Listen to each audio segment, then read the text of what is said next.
네, 민주당은 정부가 제출한 내년도 예산안을 원안 그대로 통과시킬 수 없습니다. 정부는 내년도 예산 총지출 증가율을 6% 이상으로 늘려서 다시 국회에 제출하기 바랍니다. 민주당은 정부가 제출한 내년도 예산안이 국민 포기, 민생 포기, 성장 포기, 평화 포기, 미래 포기, 5포 예산으로 규정합니다. 저성장 경기 침체의 고통을 국민에게 떠넘긴 국민 포기 예산입니다. 실질 소득이 줄어든 임금 노동자와 취업을 준비하는 청년, 취약계층, 자영업자, 일터에서 땀 흘려 일하는 많은 국민을 실망시키고 재정의 성장 기여를 외면하고 있습니다. 실업급여와 국민취업제도의 구직급여, 두루누리 사회보험료 지원 등 고용안전망 예산을 삭감했습니다. 민생 포기 예산입니다. 통일부 예산을 23%나 삭감했습니다. 대통령의 평화적 통일 노력을 명시한 헌법 조항을 사문화한 편협한 이념 예산이자 평화 포기 예산입니다. R&D 예산은 1991년 이후 33년 만에 무려 16%를 삭감했습니다. 외환 위기와 금융 위기 속에서도 우리 경제는 기술에 투자하면서 성장해 왔습니다. 성장 포기, 미래 포기 예산입니다. 우리 경제가 윤석열 정부 들어와서 경기 부진과 세수 부족, 그리고 지출 감소, 경기 악화, 성장 잠재력 훼손으로 이어지는 악순환의 고리에 빠져 있습니다.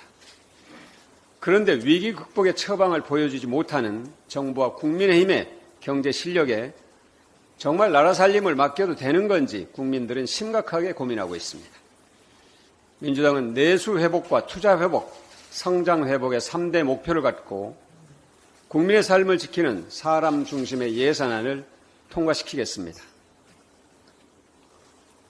1993년 러시아가 방사성 폐기물 900톤을 블라디보스톡 연해에 버렸을 때 일본은 방사능 스시를 먹게 됐다면서 주일 러시아 대사관에 찾아가서 격렬하게 항의했고, 일본 정부는 외교적 경제적 채널을 총동원해서 초강경 대응에 나섰습니다.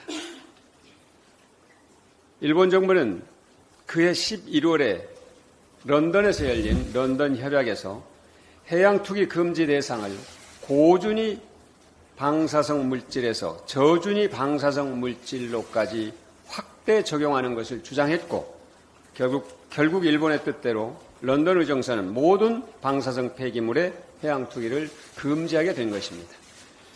그랬던 일본 정부가 핵물질 오염수를 바다에 버리고 있습니다. 일본 국가정책의 양면성을 적나라하게 보여줍니다. 일본 정부에 묻습니다. 1993년의 일본은 이제 틀린 것이고 2023년의 일본이 맞는 것입니까? 우리 국민과 국제사회에 진실한 답변을 해줄 것을 요구합니다. 우리 정부에도 묻습니다. 1993년 일본 정부는 러시아를 상대로 방사능 폐기물 방류는 이웃국가는 물론 세계적으로 심각한 환경 문제를 야기할 수 있다는 논리로 런던 협약을 통해서 러시아의 해양 투기를 저지시켰습니다. 이를 근거로 우리 정부도 일본 정부와 국제사회에 강경한 자세로 문제를 제기하시겠습니까? 1993년 일본의 자세와 논리로 일본의 후쿠시마 핵물질 오염수 해양 투기를 저지해야 합니다. 일본 정부가 성공한 일을 우리 정부가 못할 이유가 없습니다. 런던 협약은 핵물질 오염수 해양 투기를 막는 강력한 국제사회의 합의입니다. 정부와 국민의힘이 이 실효적인 대안을 외면하면서 후쿠시마 오염수에 대한 입장을 국익과 반해서 계속 지켜나간다면 그것은 국민에 대한 배반입니다. 국민적 저항과 역사적 책임을 결코 피해갈 수 없을 것입니다. 민주당은 서해초등학교 선생님을 추모하는 9.4 공교육 멈춤의 날을 단순히 교권을 지키고자 하는 차원이 아니라 인간의 생명과 존엄성을 지키고자 하는 날로 존중합니다.